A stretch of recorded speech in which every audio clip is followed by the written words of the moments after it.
자, 에베소서 1장 13절 14절 같이 한번 읽겠습니다. 시작.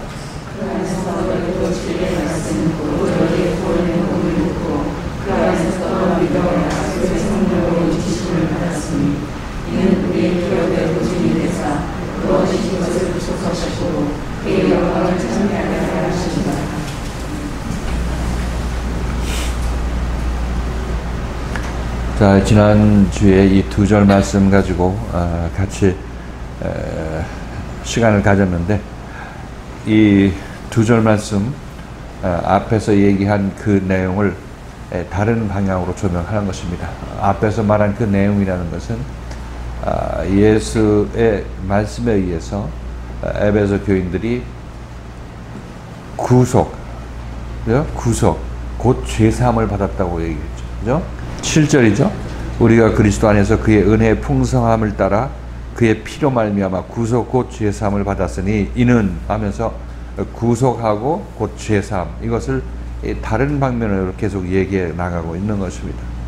그 안에서, 그 안이라는 것은 그리스도의 말씀 안에서, 그리스도 안에서 이렇게 우리가 이해하면 되겠죠. 그리스도 안에서 너희도 진리의 말씀 곧 너희의 구원의 복음을 듣고 그 안에서 또한 믿어서 성령의 약속의 성령으로 인침을 받았다, 이렇게 얘기하고 있습니다. 그러니까 에베소 교인들의 영적 상태를 사도 바울이 진단할 때 너희들은 구원의 복음을 듣고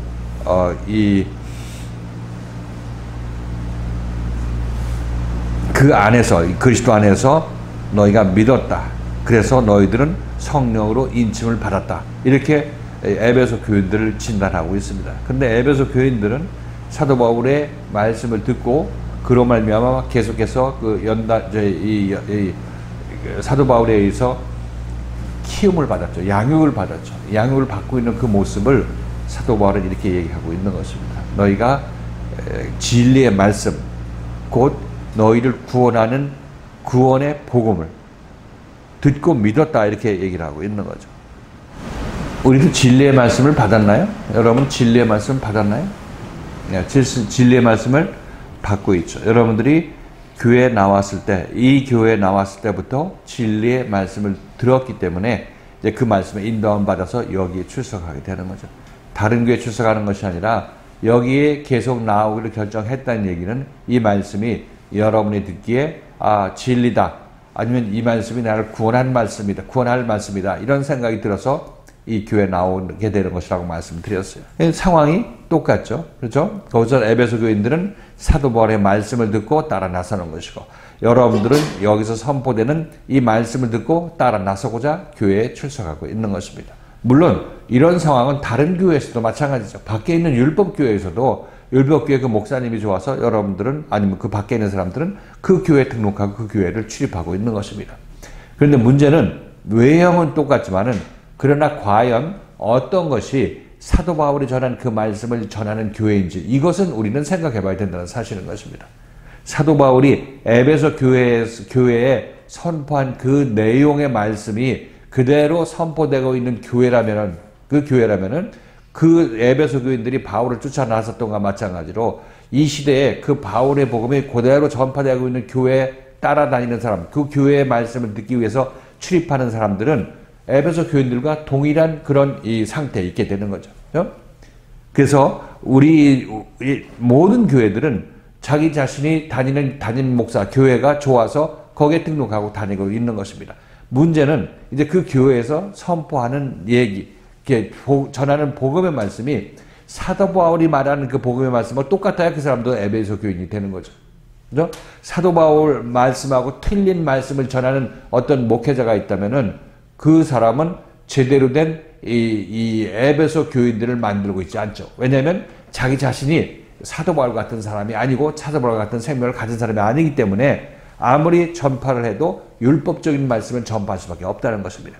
그래서 전 여러분들이 이 에베소 교인들처럼 사도 바울의 인도함을 받고 있는 에베소 교인처럼 여러분들도 이 교회에서 선포되는 이 말씀은, 그러니까 사도 바울이 전하는 그 말씀과 같기 때문에 우리들은 사도 바울의 양육을 받은 에베소 교인들과 마찬가지 생명의 말씀으로 연단받고 훈련받고 인도받고 있다. 이렇게 말씀드리는 것입니다. 근데 이 문제는 저는 당연히 그런 얘기를 하죠. 목회자로서 교인들을 제 앞으로 모으기 위해서 이런 얘기를 하는 것입니다. 다른 교회도 그렇게 하겠죠. 문제는 이제 나머지는 누가 그 결정권은 누가 가졌냐면 그 성도들이 가진 것입니다. 성도들이 과연 이 교회 목사님의 말씀이 맞다, 아니면 율법교회 목사님의 말씀이 맞다, 이거는 여러분들이 결정해야 되는 것입니다. 그리고 여러분들이 그것을 결정할 때는 이 성경 말씀을 읽고 여러분을 인도하는 그 목회자의 성경 읽는 방식에 대해서 여러분들이 봐야 되는 것입니다. 그래서 과연 이 성경 에베소 말씀을 이렇게 읽어야 된다 하는 그런 공감이 가도록 여러분에게 그 말씀을 전한다면 그 교회에 가시면 되는 것입니다. 그렇죠? 이거 성경 말씀을 아무리 이 에베소 말씀을 나한테 해석한다고 해서 알려주어도 이거 잘 아닌 것 같은데 이런 생각이 계속 들기면은, 그러면 그 목회자가 여러분들을 잘못 가르칠 수 있다는 사실인 것입니다. 율법적으로 가르치기 때문에 율법적인 내용으로 생명의 성경 말씀을 읽고 가르치게 된다면 그것은 제대로 된 이치에 맞지 않는 그런 말씀을 전할 수밖에 없는 것이고, 제대로 된 생명의 말씀이 여러분들의 마음속에 와 닿지 않는다는 것입니다. 제대로 된 생명의 말씀으로 여러분 내면에 다가오지 않는다는 사실인 것입니다. 누구나 다 복음을 전하는 자는 가짜나 진짜나 이것은 진짜라고 다 얘기하고 있는 것입니다. 이제 남은 것은 듣는 사람들이 결정해야죠. 듣는다는 게 듣는 것이 아니라 이 말씀을 같이 읽어 나가면서 이게 이 뜻이지 하면서 여러분들이 무릎을 탁 치면서 깨우쳐야 된다는 얘기를 하고 있습니다. 그래야 여러분들이 여기 붙어있는 힘이 생기는 것이고, 말씀을 들을 때마다 더욱더 열심을 내서 앞으로 나와야 되겠다는 그런 생각이 들게 되는 것이죠. 이것이 바로 생명의 양식을 먹었을 때 여러분에게 나타나는 현상이라는 것입니다.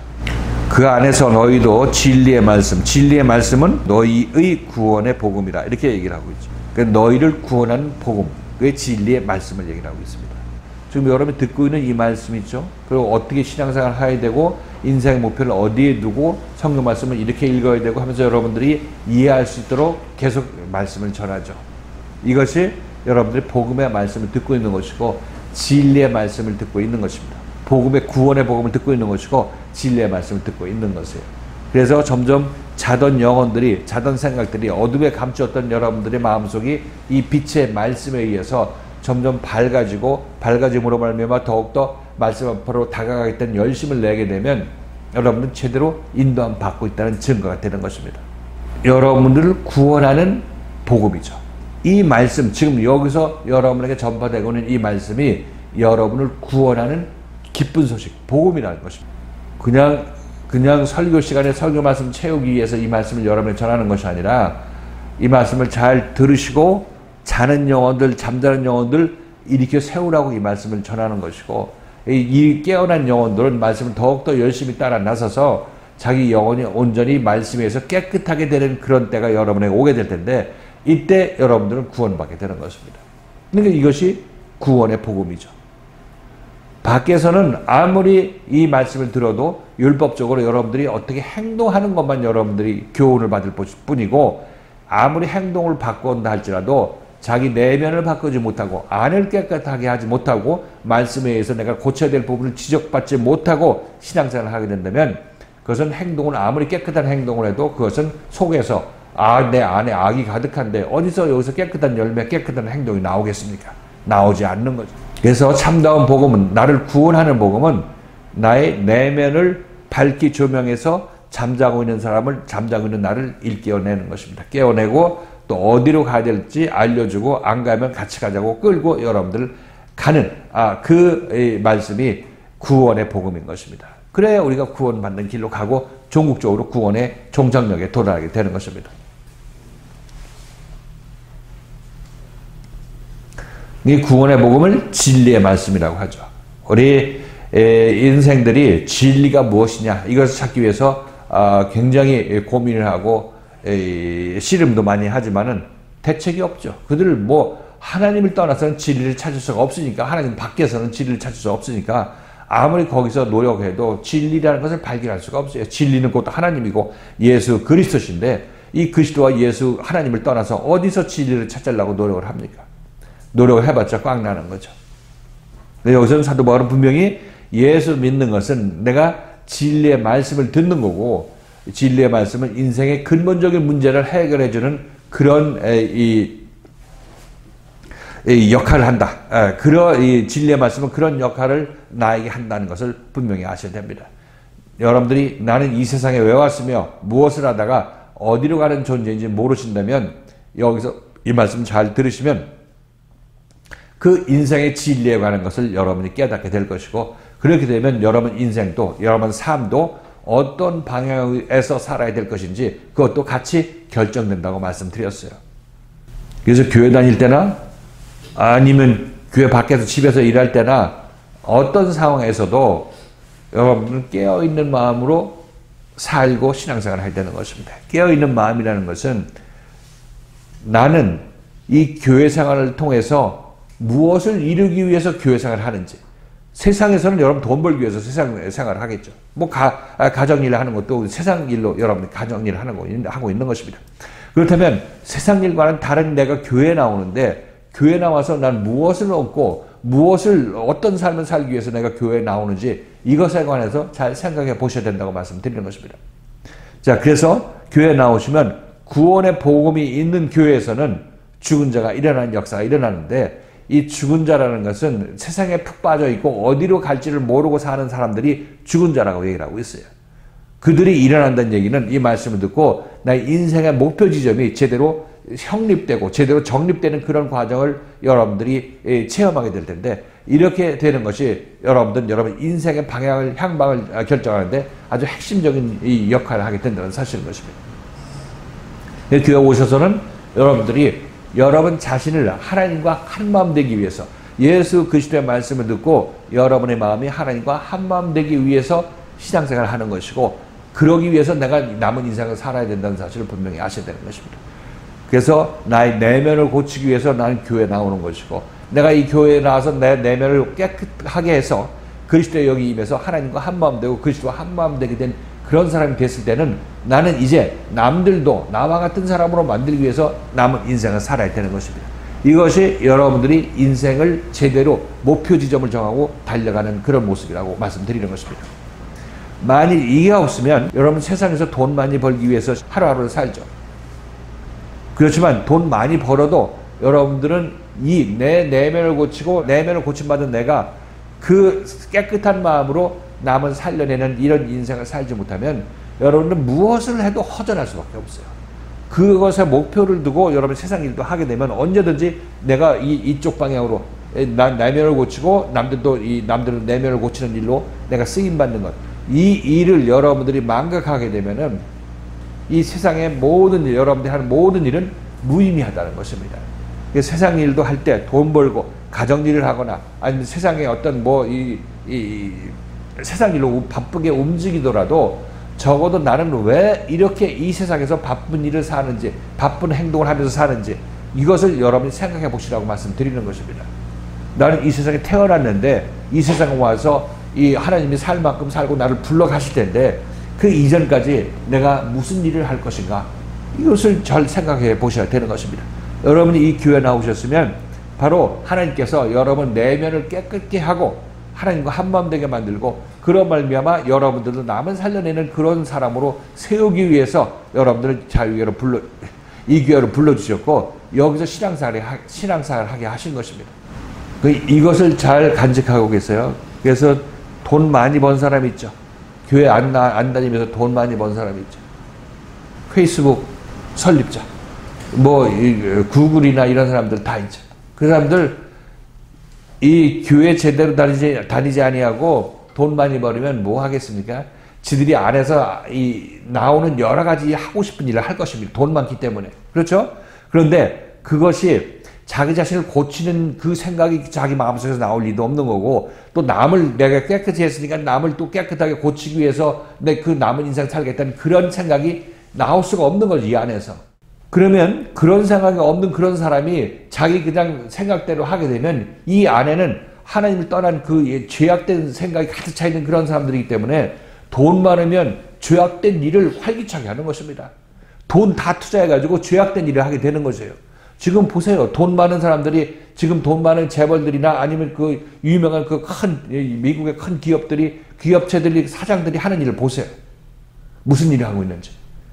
반사회적인 일, 이 인류를 어떻게든지 자기 손아귀에 넣고 뭐 어떻게 움직이려고 하는 그런 헛된 망상으로 움직이는 건 여러분 보십니까? 내 안에 하나님을 떠난 이 마음을 말씀에서 고침받지 않은 상태에서 돈 많으면 하나님을 대적하는 일을 하게 되겠어요. 많은 사람이 그를 따르면 같이 그들 싸잡아가지고 하나님을 대적하는 일을 하게 되어 있단 말이죠. 이게 무서운 삶이라는 것이에요. 우리 삶이 사실상 보면은. 지금 우리 밖에 사람들 보세요. 정치인 아니면 돈 많은 사람 아니면 능력 있는 사람 권세 있는 사람들 전부 이상한 짓 하고 있는 건 여러분 느끼실 것입니다. 내 마음이 더러운 뼈가 가득하고 죽은 자의 뼈가 가득한 이 마음 속에서 무슨 선한 생각이 나옵니까? 선한 생각을 한다 할지라도 전부 더러움에 오염된 선한 생각인 것이고 여기서 절대로 선한 것이 나올 수가 없어요. 전국적으로 보세요. 다른 사람들 다 사는 인생을 보시라고. 그래서 정말로 자신 인생 하나님께서 인정하는 그런 귀한 삶 살려면 먼저 나의 내면을 말씀에서 깨끗이 하고 그 뒤로 남을 살려내는 일을 해야 되겠다는 그런 마음을 가지라고 말씀드리고 하나님께서 여러분을 일일이 불러주신 것도 그 일을 이루기 위해서 부르신 것입니다. 다시 한번 얘기를 하지만 이것이 먼저 이루어야 될 급선무인 것이죠. 가장 최우선적으로 우리가 이루어야 될 일이라는 사실인 것입니다. 이것이 진리를 제대로 찾는 길로 가는 사람들의 모습인 거고 그리고 구원의 복음을 듣고 그 구원의 복음에 의해서 인도함 받는 길이에요. 제대로 된 길이라고 말씀드리는 것입니다. 교회 다니는 사람들 보세요. 교회 다녀도 교회에서 목회자라고 하는 사람들도 한번 보세요. 그 사람들 보면은 뭐 인본주의적으로 해서 훌륭하고 착하고 나눠주면 삽시다 하고 기치 올리고 살았던 그런 사람들 있죠. 그렇게 남들에게 복음 전한다고 하면서 그러니까 사람 끌어 모아가지고 유튜브 많은 구독자 가지고 설교하는 사람들이 있죠. 근데 그 사람들 보세요. 제대로 된 일을 하고 있는지. 그 사람들 중에서 얘기하는 거 자기 내면을 고치는 그 말씀을 주고 우리 내면을 깨끗게 하도록 인도하는 그 설교자를 하는 본 적이 없어요. 여러분도 봤으면 얘기 좀 해보세요. 겉으로 나눠주고 사랑하고 부둥켜 안고 잘 먹고 잘 살자 이 얘기만 하는 거지 우리 내면을 깨끗하게 하고 우리 안을 깨끗이 하자는 그 얘기를 하는 사람이 없다는 것입니다. 물론 간헐적으로 한다 할지라도 그것이 뭔지도 모르면서 그런 소리 하는 거고. 그래서 진리, 구원 같은 말입니다. 진리를 알지니 진리가 너희를 자유케 하리라. 구원을 받으라. 구원이 너희를 자유케 하리라. 같은 얘기. 전부 하나님에 의해서 예수를 통해서 우리에게 이루어지는 일인 것입니다. 이 일들이 에베소 교회에서 지금 진행되고 있는 것이에요. 사도 바울의 인도함에 따라서. 자, 복음을 듣고 구원의 복음을 듣고 너희를 구원하는 복음의 말씀을 듣고 그 안에서 이 그리스도 아니죠. 그 안에서는 그리스도 아는이라고 보시면 되겠어요. 그리스도 안에서 또한 믿었다 이렇게 얘기를 합니다. 이 믿었다는 단어가 이 말씀에 의해서 여러분 믿는 자입니까? 지금 이 말씀을 듣고 구원의 복음을 듣고 이 앞에 따라 나섰잖아요. 이게 믿으니까 따라 나서는 거죠. 내가 믿었다기보다도 하나님께서 믿음으로 인도했기 때문에 여러분 이 자리에 계신 거라고 말씀드렸어요. 믿는 자죠. 복음을 들었을 때 믿었어요. 복음을 들었을 때 세상에 나가면 자유롭다 생각하고 이 복음의 말씀을 듣고도 나가는 사람이 있죠. 이건 믿는 자가 아니죠. 복음을 듣고 믿는 자가 아니라 구원의 복음을 듣고 믿지 않고 밖으로 나간 자죠. 그 사람들은. 그렇죠? 그 에베소 교인들은 사도 바울이 전하는 그 복음의 말씀을 구원의 복음을 듣고 믿었죠. 믿었기 때문에 그 교회에 지금 적을 두고 있는 거죠. 우리들도 마찬가지라는 거죠. 우리가 항상 구원을 생각할 때 이게 구원의 과정이 뭐냐? 어떤 과정을 통해서 우리가 구원받느냐? 이것에 대해서 이제 고민을 많이 합니다. 우리는 알지만 그 사람들은 몰라요. 모르는 사람들은 몰라요. 그래서 여러분에게 구원의 과정을 여러분에게 말씀드릴 때 이 구원의 과정은 제가 그냥 머릿속에서 끄집어내가지고 얘기하는 것이 아니라 성경을 보면 하나님께서 자신의 아들을 이 땅에 보내주셨죠. 아들을 보내서 그 아들로 말미암아 백성을 구원한단 말이죠. 그렇다면 성경 기록을 보면 예수께서 이 땅에 오셔서 그 고기잡이 이 어부들이나 세리들을 불러가지고 어떻게 고쳐놨길래 나중에 오순절 성령 세례 받으니까 그때 완전히 뒤집어져가지고 하나님의 복음을 전한 참다운 그런 사람들 쓰임받게 되었나. 이것을 보면은 예수님께서 제자들을 부르시고 완전히 오순절에 바꿔놓으신 것. 이것이 예수께서 이 제자들을 구원하고 예수님께서 제자들을 거듭나게 하신 거구나 하는 것을 우리가 알 수 있는 거 아니겠어요? 명확히 보이죠. 근데 이거 학자들은 지금 못 보고 있어요. 그래서 예수님께서 제자들 처음 고기 잡는 제자들을 처음 만나서 3년 반 동안 이리저리 다니면서 그들을 고쳐나갔죠. 고쳐나가고 때로는 책망하고 때로는 칭찬을 별로 안 했지만 하여튼 책망을 거듭하면서 십자가 사건까지 이들을 인도해냈다는 것입니다. 그리고 오순절날 성령이 그들 마음속에 임하게 함으로 말미암아 예수께서는 이 제자를 완전히 바꿔놨습니다. 이것이 예수가 우리를 구원하는 길이에요. 구원하는 방식인 것이고. 그러니까 우리가 예수 믿고 구원받았다 이렇게 얘기하는 사람들은 그 즉시 구원받았다고 얘기하는 사람들은 전부 이 사기꾼들이에요. 예수도 제자들을 이렇게 변화시키기 위해서 3년 반이라는 세월이 걸렸는데 왜 교회 나와서 예수 믿었다고 금방 구원받고 천국 티켓 받았다고 이런 얘기를 합니까? 예수는 제자들을 구원하는데 3년 반이 걸렸는데 우리는 왜 그 즉시로 구원하냐고.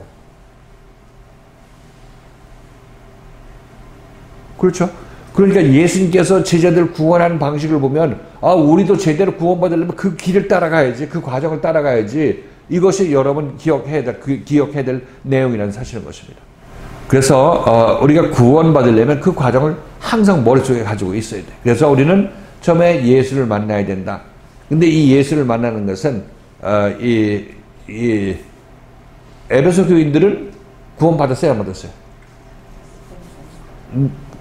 사도 바울이 인도받았으니까 구원받았다고 보는 게 마땅하죠. 구원받았다고 보면 그러면 에베소 교인들은 예수를 만났어요? 안 만났어요? 예수를 안 만났잖아요. 육신의 예수를 못 만났잖아요. 근데 구원받았잖아요. 누굴 통해서? 사도 바울을 통해서 구원받은 것입니다. 그러니까 사도 바울 안에는 이제는 내가 사는 것이 아니라 내 안에 뭐가 산다고 그랬죠? 그리스도가 산다고 얘기를 하고 있죠. 그 안에 그리스도의 영이 있기 때문에 사도 바울 안에 있는 그리스도가 이 사도 바울의 몸을 통해서 역사하는 것입니다. 그러니까 마찬가지죠. 예수를 만나서 구원받나 사도 바울을 만나서 구원받나 마찬가지 구원이 그때 구원받는 사람들에게 주어지게 되는 것입니다. 이건 지금 우리들도 이 시대에도 우리는 예수 그리스도를 만날 수 없어요. 사도 바울도 만날 수가 없습니다. 그런데 이 시대에 하나님께서 세운 사도가 있다는 것입니다. 그렇죠? 그 사도를 만나서 예를 들어 베드로가 예수를 3년 반 쫓아다녔고 에베소 교인들이 사도 바울을 3년 반 쫓아다녔고 그렇게 해서 그들이 구원받았으면 우리들도 여기서 생명의 말씀을 3년 반 아니면 영적으로 더 긴 세월 동안 우리는 이 말씀을 쫓아나서서 그 말씀에 의해서 우리가 완전히 오순절 성령 세례 받은 자가 되게 되면 우리가 받은 이 구원하고 그죠? 이 에베소 교인들이 받은 구원하고 제자들이 받은 구원하고 같은 구원이 되는 것입니다. 같은 구원이. 그 구원의 품질이 같다는 것을 얘기를 하고 있어요. 지금 우리 교회 나오니까 예수 믿는다고 선서하면 구원받는 것은 그 구원의 품질은 사도 바울이 준 구원의 품질하고 틀린 거고 예수가 제자들에게 준 구원의 품질하고 틀린 것입니다. 그러니까 능력이 안 나오죠. 그런 이 생각 속에서 구원은 능력이 안 나오는 거죠. 자, 그래서 우리들도 지금 예수님께서 우리가 본을 보이셨어요. 너희들은 예수의 생명을 가진 자, 예수 그리스도 말고도 사도들과 같은 자들 만나서 그 자들을 통해서 내가 제자들을 3년 반 동안 이끄는 것처럼 너희들도 3년 반이라는 기간 동안 영적인 기간 3년 반이라는 기간 동안 인도함 받아서 나중에 그로부터 너희를 인도한 인도자로부터 너희 마음속에 그리스도의 영을 받아라 이렇게 얘기를 하고 있습니다. 이것이 구원받는 과정이고 이것이 구원받는 길인 것입니다. 이것이 진리의 말씀에 의해서 우리가 구원받는 그런 과정이라고 말씀드리는 것입니다. 그러니까 지금 에베소 교인들하고 지금 이 생명의 말씀을 듣는 우리 교회 교인들하고 같은 처지라는 것을 기억하십니까? 에베소 교회는 2000년 전 얘기지만 우리 하여튼 영적 상황이 같은 상황이라는 것을 여러분 이제 좀 이해를 하셨나요? 그죠? 에베소 교인들이 에베소 교회 등록하고 나올 때, 등록이라는 제도가 있는지 모르겠지만, 하여튼 나오기 시작할 때, 그것은 여러분들이 이 교회 처음 등록하고 나올 때하고 합치가 되게 되는 것입니다. 그리고 사도 바울에 의해서 계속 그들이 말씀을 듣고 고침받는 그런 과정을 통해서 그들이 자라나는 과정이 지금 우리가 여기서 이 교회에서 선포되는 말씀, 교회 생활하면서 이 교회에서 선포되는 말씀을 듣고 따라 나서는 거하고 똑같은 과정이라고 얘기할 수 있겠죠. 이 얘기는 사도 바울이 에베소 교인들한테 얘기를 하지만 실질적으로 이건 누구한테 하는 얘기다? 즉 우리 교회에 우리를 놓고 얘기를 하고 있는 것입니다. 자, 이렇게 에베소 교인들한테 그 모습을 보고 뭐라고 얘기를 하느냐면, 믿는 자들에게 그 복음의 구원의 복음을 듣고 믿는 자들에게 뭐라고 얘기를 하고 있느냐면, 너희들은 약속의 성령으로 인침을 받았다고 얘기를 하고 있습니다. 에베소 교인들은 성령으로 인침을 받았다고 사도 바울이 얘기를 하죠. 그럼 우리 교회는 여러분들은 성령으로 인침을 받으셨습니까? 받았죠. 근데 인침이 처음 딱 인을 찍은 시점이 언제겠어요? 에베소 교인들은 사도 바울을 만나서 그의 말씀을 듣고 이거구나 하고 따라 나서기 시작했을 때, 그때 하나님께서 성령을 주심으로 딱 인을 쳤어요. 이건 내 것이라고 딱 인을 친 것입니다. 인을 친 거죠. 우리들도 마찬가지로 이 교회 처음 등록하시고 이 교회 말씀이 이게 다른 말씀하고 틀리고 여기가 여기 내가 있어야 될 자리다 생각하고 계속해서 이 자리에 듣고 이 자리에 믿어서 이 자리에 오시는 분들, 여러분들은 인침을 받았기 때문에 그렇게 되는 것입니다. 성령으로 인침을 받았다고 얘기하고 있어요. 성령으로 인침을 받았다고 얘기하는, 그때 성령이 우리에게 주어졌다 안 주어졌다? 그때 우리 내면에 성령으로 잉태가 된 것입니다. 성령으로 잉태된 것은 예수님께서 성령으로 잉태되셨지만 이 예수에 의해서 거듭난 사람들도 예수의 말씀, 즉 성령에 의해서 우리가 잉태가 되는 것입니다. 그래서 성령으로 잉태된 사람들은 여러분들이에요. 지금 성령으로 잉태된 사람이에요. 그 성령으로 잉태된 사람들이 성령으로 인침을 받았다고 얘기를 하는 거죠. 도장 찍었다고 얘기를 하고 있는 것입니다. 나는 도장 찍혔는지 도장이 박혔는지 모르겠어, 이렇게 말씀하시는 분은 이 사도 바울의 얘기를 들어보면 그때를 성령의 인침의 시점으로 보고 이 성령이 인을 쳐놨으니까 이제 그 뒤로 인친 상태가 계속되는 거 아니겠어요? 그때는 바로 이 말씀을 듣고 내가 따라 나서기 시작한 시점부터 인침을 받은 것이다. 그때 성령의 인침을 받은 것입니다. 그래서 성령으로 잉태되어서 이 잉태된 생명은 말씀을 계속 들음으로 말미암아 우리는 그 생명이 자라나게 된다고 얘기를 하고 있죠. 이 에베소 교회도 사도 바울의 얘기를 계속 듣고 양육을 받으면 받을수록 그들 안에서 성령으로 인침을 받았으니까 그 성령으로 일한 생명이 계속 자라나게 되는 것입니다. 지금 자라나는 과정이 있어요, 이들. 그랬을 때 이들을 성령의 인침을 받았다, 이렇게 얘기하고 있어요. 지금 모르는 사람들이, 지금 신학자들도 혼돈이 일어나고 밖에 있는 사람은 성령의 인침이 뭐고 성령의 세례는 뭐고 성령 충만은 뭐고 성령의 은사는 뭐냐, 여러 가지로 성령론으로 이제 헷갈리고 있는데, 우선 성령의 인침은 내가 구원의 길을 가는 데 있어서 예수 그리스도의 생명의 말씀을 가진 자를 처음 만나고 따라 나서기 시작한 이후부터 시작되는 거예요. 성령의 인침은 언제까지? 십자가 사건하고 오순절 성령 세례까지 계속되는 것입니다. 오순절 성령 세례가 되면 우리들은 성령의 인침의 시점에서 벗어나서, 인침에서 벗어나서 뭐가 되냐면 성령 세례를 받은 자가 되는 것입니다. 그러니까 성령 세례가, 성령 인침이 뭐냐? 성령의 인침은 내가 예수를 처음 만나서 십자가 사건이 일어날 때까지, 오순절 성령 세례 이전까지, 이 기간을 성령의 인침의 기간이라고 얘기를 하고 있어요. 이때까지는 아직까지 내가 내 안에 있는 성령으로 한 생명이 완전하게, 완숙하게 자라나지 않았을 때예요. 그렇지만 계속 안에서는 자라고 있죠. 아직 해산을 안 했다 뿐이지. 그렇죠? 그러니까 우리가 아이를 잉태하면 이거 밖으로는 안 나왔지만 안에서는 자라잖아요. 그죠? 밖으로 나가야 이제 완전한 하나의 개체가 되는 거죠. 그러니까 잉태한 것도 사실상 밖으로는 해산한 거하고 마찬가지입니다. 사실상 마찬가지인데, 하여튼 잉태는 그 차이가 있다면은 좀 시간이 지나야 완전한 별개의 개체로 떨어져 나가기 때문에 이때 온전한 이 하나의 개체가 된다, 이런 면에서 봤을 때는 해산까지 가야 되죠. 또 어떤 면에서 해산은 또 잉태가 됐기 때문에 해산이 있는 거고. 그 차이를 약간 알겠죠. 그러니까 성령이 인침받은 사람은 지금 이 안에서 생명이 자라나고 있죠. 우리들이 바로 그 모습이라고 말씀드리는 것입니다. 근데 아직 완전하게 장성한 자가 안 됐기 때문에 해산이 안 되는 거고, 그 이전까지는 우리는 아직도 부족해. 아직도 부족하다는 얘기는 아직 완전하게 자라지 않았다고 얘기를 하고 있는 것입니다. 아직 어린 생명이라 이렇게 표현할 수 있겠죠.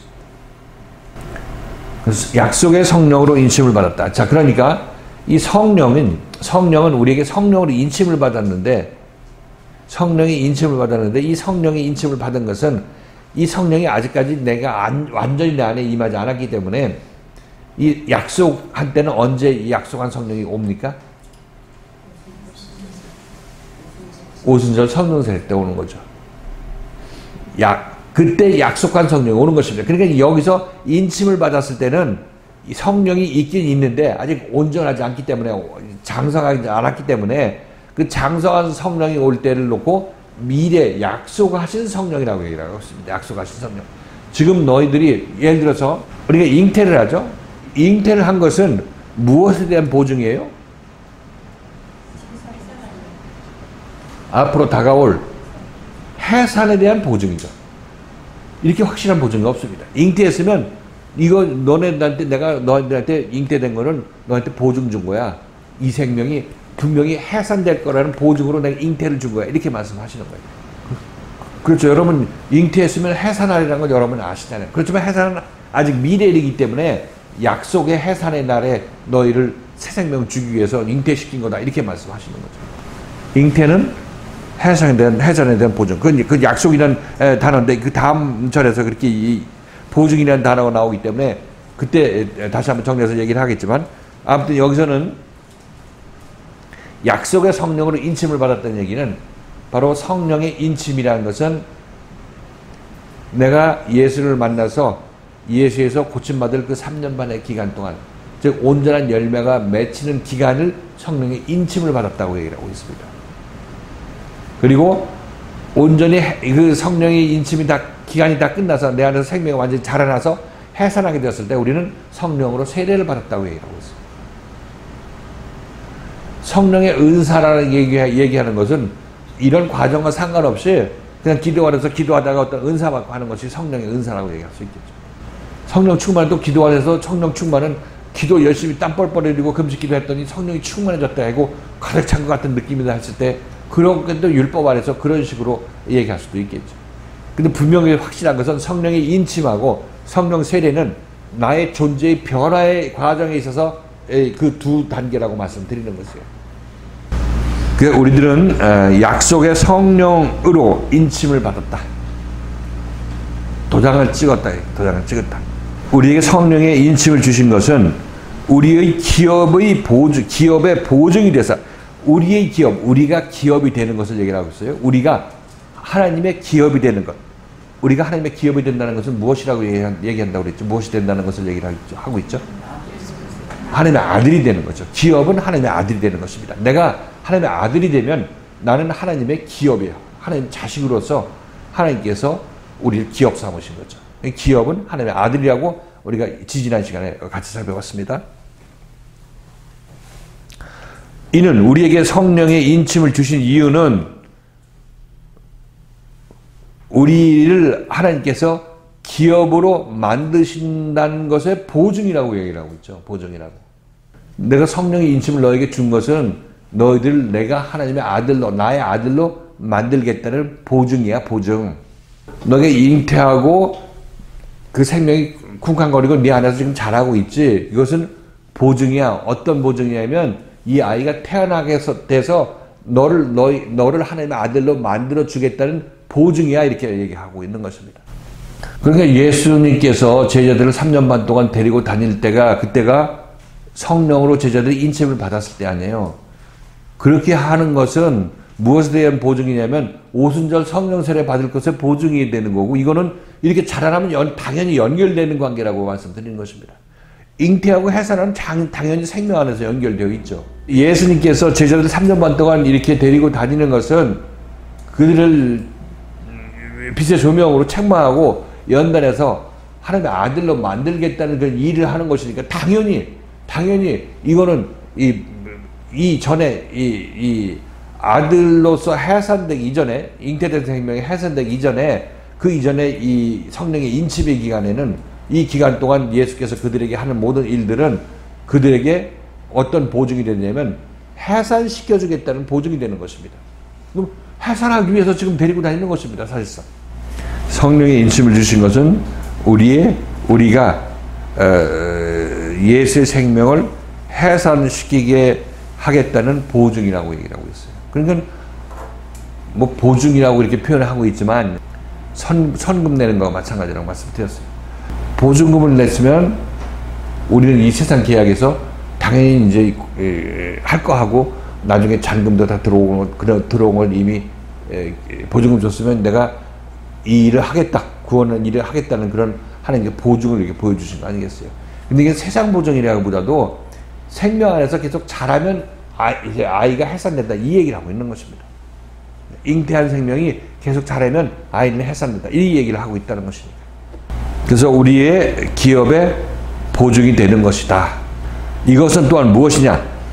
그 얻으신 것을 구속하시고 그의 영광을 찬미하게 하려 하십니다. 그 얻으신 것은 뭐예요? 언제 얻었죠? 인을 처음 도장 찍었을 때, 그렇죠. 탕자기교회에서 이제 이 둘째 아들이 내 아버지 집에 가면 일꾼이 먹을 것이 풍족한, 양식이 풍족한 일꾼이 얼마나 많은가 하면서 아버지 집에 가기로 해서 아버지 집에 들어가죠.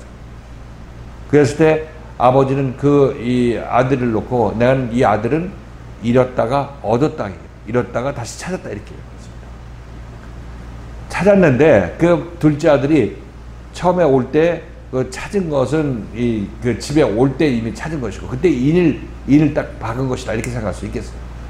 인을 딱 찍은 것이고, 집에 와서 옷 입히는 과정이 있죠. 살찐 송아지를 잡아서 먹이는 과정이 있죠. 그래서 신발을 신기는 과정이 있죠. 이게 바로 예수 그리스도에 의해서 그리스도로 옷 입는 과정이고, 그리스도의 생명 그 안에 받는 그런 과정이라는 것입니다. 그렇죠. 그러니까 이미 회개하고 난 주님 하나님 곁에 서겠습니다 하고 발을 디뎌놨을 때 하나님께서는 너는 내 것이라고 얘기하시는 것이고, 내 것이니까 내가 너에게 그리스도를 통해서 연단하고 훈련해서 그리스도로 옷 입혀야 된다, 이렇게 말씀하시는 것입니다. 그 얻으신 것을 구속하시고 하죠. 구속하시고. 그러니 구속이 됐던 얘기야, 안 됐던 얘기야. 에베소서 1장 7절.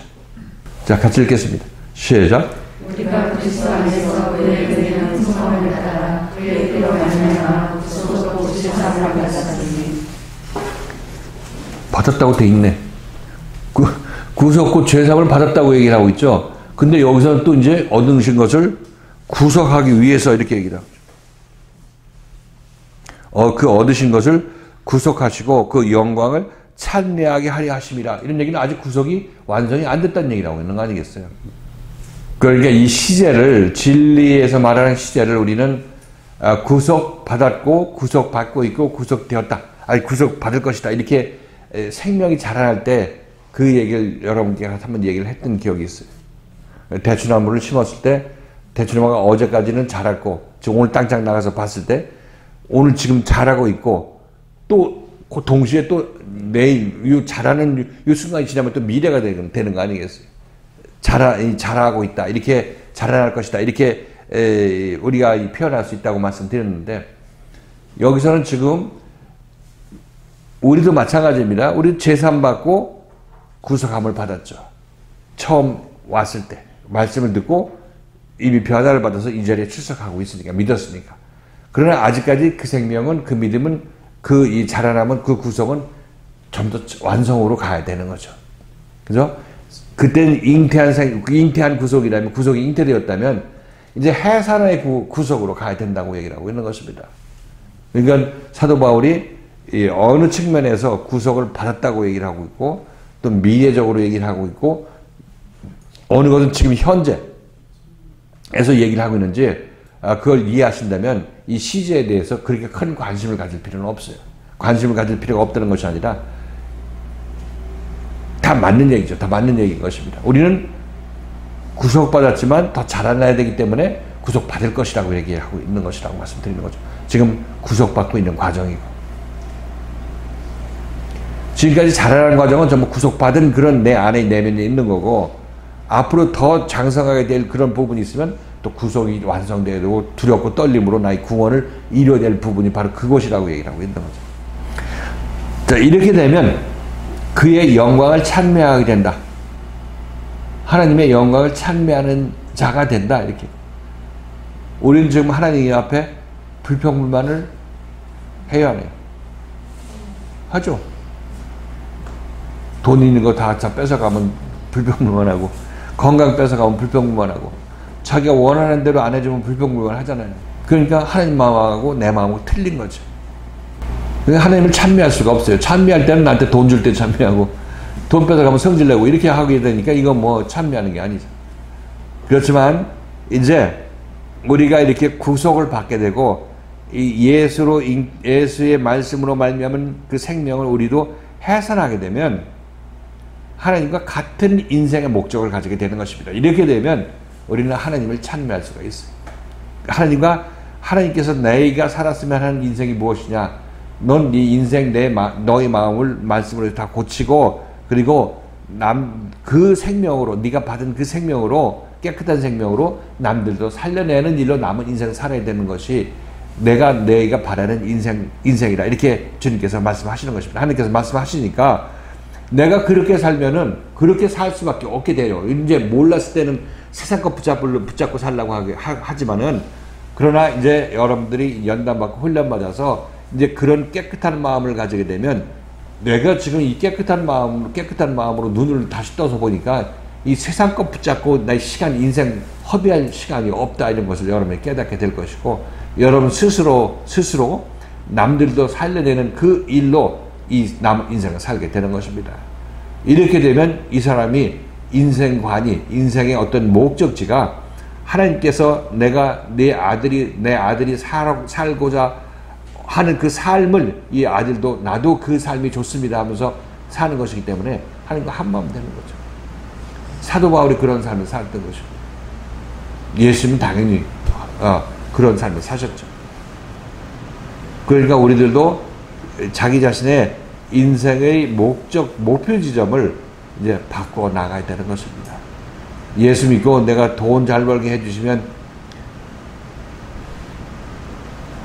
예수님께 인사 잘하겠습니다, 이렇게 하는 사람들도 예수 믿고 돈 벌려고 할 것이 아니라 예수 믿고 새 생명 받으려고 해야 되는 것입니다. 그래야 뭐 물질이 있든 없든 항상 하나님과 한 마음 돼서 움직일 수가 있게 되는 거죠. 이런 사람들이 하나님을 찬미하는 사람들일 것입니다. 이런 사람들이 하나님의 아들이고 하나님의 기업이다, 이렇게 얘기를 하고 있는 거죠. 찬미하라고 얘기하는 것은 뭐 억지로 하나님을 찬양해야 된다, 이렇게 얘기를 하는 것이 아니라, 그 찬미 소리가, 하나님 찬양 소리가 그냥 흘러나오게 되어 있는 것입니다. 그렇게 내가 구속받은 자가 된다면.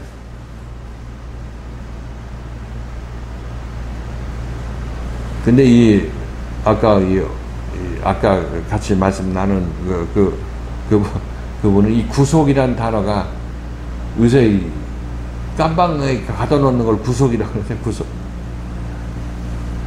나를 왜 이렇게 압자고 압박하냐, 이렇게 구속이라고 얘기합니다. 이 구속은 구원한다는 그런 구자하고, 속은 속량한다는 그 속자니까, 이 리뎀션, 영어로 리뎀션이라고 하죠. 이 구속이라고 얘기를 하고 있는, 그런 구속이 아니라. 한자를 모르는 세대들은 이게 뭐 둘 발음이 똑같으니까 그렇게 보지만, 여기서는 구원한다, 이런 의미로 쓴 단어인 것입니다. 구속받은 자 또는 구원받은 자, 같이 동격으로 생각하시면 됩니다. 이게 이제 하나님의 목적이 뭡니까? 그러니까 우리를 하나님의 기업 삼아서, 아들 삼아서 새로운 인생을 살게 하는 것입니다. 이 세상에 집착해가지고 하나님 믿지 말고, 네가 정말 새 생명을 받아서 이 하나님을 믿는 자가 되면 하나님께 달라는 것도 틀려지는 거고, 하나님과 한마음 되어서 하나님이 했던 일을, 하나님께서 시키는 일을 하나님의 아들로서 했으면 하는 일을 우리가 하게 된다는 사실인 것입니다. 이렇게 돼야 우리는 인생은 제대로 된 궤도에 접어든 것이에요.